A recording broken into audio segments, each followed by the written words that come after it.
untested jokes to, well, I'm just gonna go to the next comedian because y'all don't like me no more. See, that's how much you don't like me. Woo, get the fuck off stage. Okay, our next comedian. And to round up the first group, this is his bio. He, you know, the poor Sampson. Sampson, all he has is like the next comedian is Sampson McCoy. But let me tell you something about Sampson. Sampson is an out and proud gay black comedian. God damn it. Sampson, bring your ass out here. Thank you.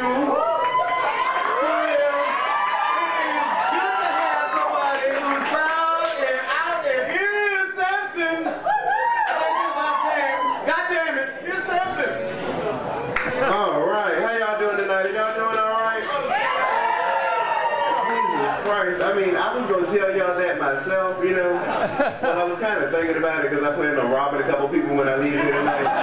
But I don't know. It's like, it's a lot of shit going on. Give yourselves a hand for coming here tonight, like doing this benefit.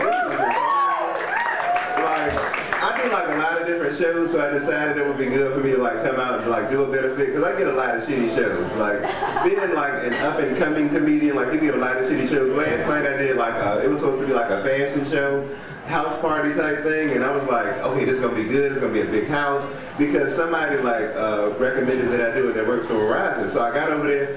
Y'all, this was a Section 8 apartment on Minnesota Avenue Northeast.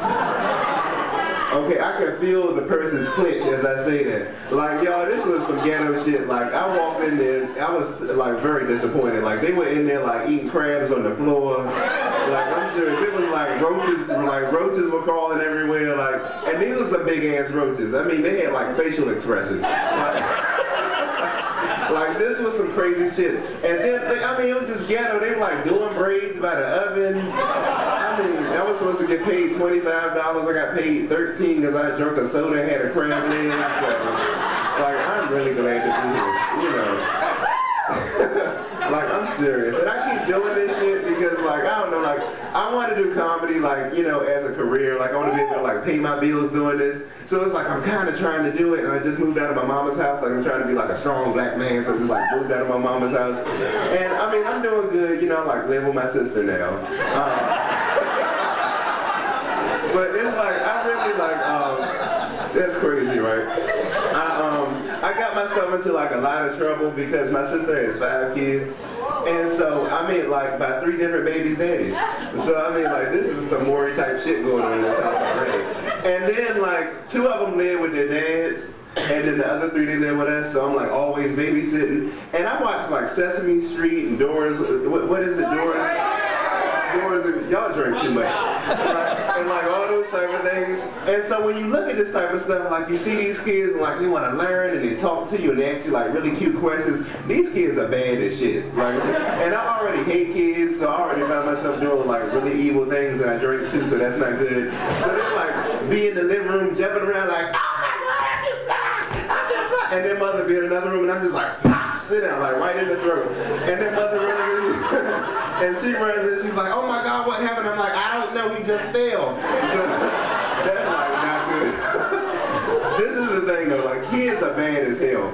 I work at Starbucks in the morning, so I know it's some crack addicts in here, like Starbucks addicts. And so I have to be up at like 5 o'clock in the morning, and during spring break, I was watching them, they would stay up like later and later every night. So one night, it was about 12 or 1 in the morning, and I was like, I'm going to bed, and I left them up. I wake up at 4:30 a.m., and I hear this weird sound coming out of the living room, like, whoo! And I was like, they out there doing something. And he just like, whoo! So I got up, and I started tiptoeing through the hallway, and ran out there real fast, went around the corner. Y'all know they was out there looking at a Pamela Anderson G-string special? Like, seriously, and I was like, oh my gosh, y'all going to hell, y'all going on punishment, this is not right. And the oldest one, he was like, no, fuck that, let me explain some shit to you. Okay. Explain this shit to me. He was like, I'm 8, my brother's 6, my sister's 4, that's fucking 18, we can watch this shit. You know, you can't say nothing to that. I just cut his eyebrows off.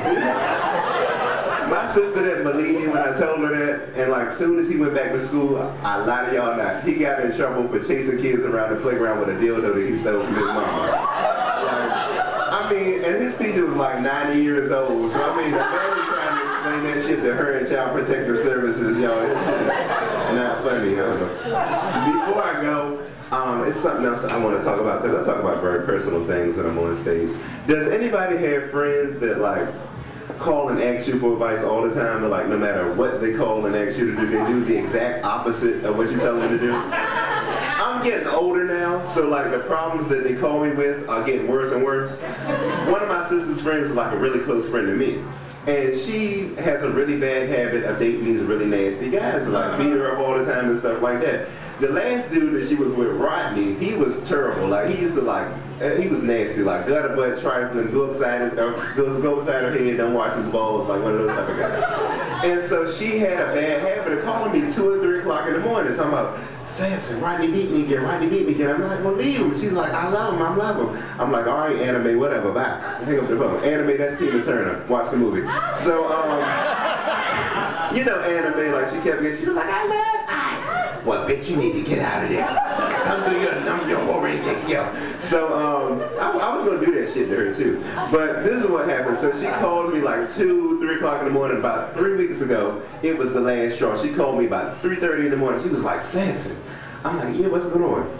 I think Rodney gave me something. Something like what? And she told me that her, you know, her vajayjay was itching. So I was like, all right, hello, look, calm down, all right? Just spray some hydrogen peroxide on it and go to sleep, all right? And I guess she did, because she called me back like 3:30, 4 o'clock in the morning. She was like, oh my God, it got worse, it got worse, it got worse, it got worse.